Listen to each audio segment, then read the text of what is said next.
Kita sudah tiba di Mazmur pasal yang ke-11 dalam program Bible Everyday, yaitu belajar Alkitab setiap hari, satu pasal, satu hari dari Kejadian sampai Wahyu, dan kita sudah tiba di Mazmur pasal yang ke-11.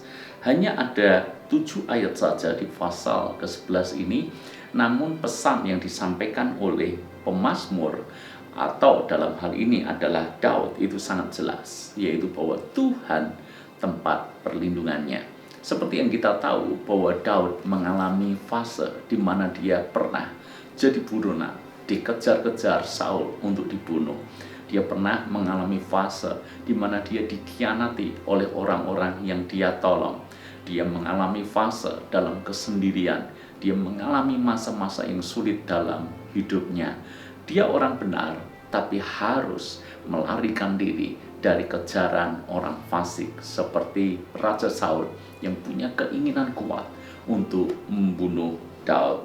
Lalu kemudian di dalam ayat-ayat ini atau di dalam Mazmurnya, rupanya ada beberapa orang memberikan nasihat seperti ini kepada Daud.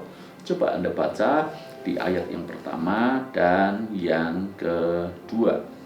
Pada Tuhan aku berlindung, bagaimana kamu berani berkata kepadaku, terbanglah ke gunung seperti burung, sebab lihat orang fasik melentur busurnya. Mereka memasang anak panahnya pada tali busur untuk memanah orang yang tulus hati di tempat gelap. Apabila dasar-dasar dihancurkan, apakah yang dapat dibuat oleh orang benar itu? Ada beberapa orang, mungkin bisa jadi orang-orang terdekat dalam kehidupan Daud, orang-orang ini memberikan nasihat seperti ini.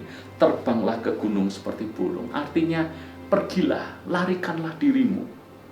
Sebab lihat orang fasik melentur busurnya. Seolah-olah sahabat atau teman Daud ini berkata, pergi cari pertolongan ke sana, kemari, yang penting kamu berada dalam keadaan aman, sebab orang fasik melentur busurnya. Jadi sudah siap memasang anak panah pada tali busur untuk memanah dia. Yang hebat dari Daud ketika menerima nasihat itu, pergi ke tempat orang yang bisa menolong, pergi ke tempat orang yang bisa menyembunyikan dia, pergi ke tempat orang yang bisa melindungi dia. Alih-alih dia melakukan itu, Daud justru berkata seperti ini, pada Tuhan aku berlindung, bagaimana kamu berani berkata kepadaku seperti itu. Ada dua pilihan bagi Daud. Apakah dia menjadikan manusia sebagai tempat perlindungannya? Apakah dia menjadikan orang-orang yang mungkin pernah mendapatkan kebaikannya sebagai tempat perlindungannya?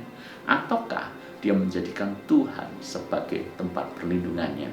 Sementara orang-orang menasihatkan untuk pergi kepada orang yang bisa menolongnya, Daud justru memilih untuk pergi kepada Tuhan, berlindung hanya kepada Tuhan, sebab dia yakin hanya Tuhanlah perlindungan yang sejati bagi dia.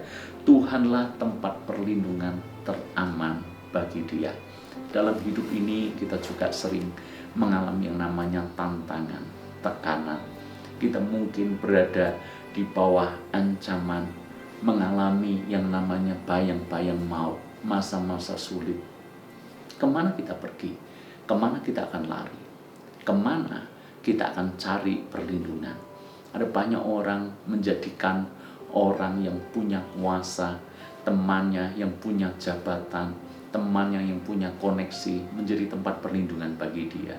Ada orang yang memilih untuk lari kepada orang yang berduit. Ada orang yang memilih lari kepada orang yang bisa diandalkan. Kalau kita berkata, terkutuklah orang yang mengandalkan manusia. Sekuat-kuatnya manusia, perlindungan macam apa yang bisa diberikan kepada kita. Oleh karena itu, Alkitab menulis, biarlah kita mencari Tuhan dan berlindung di bawah naungan sayapnya.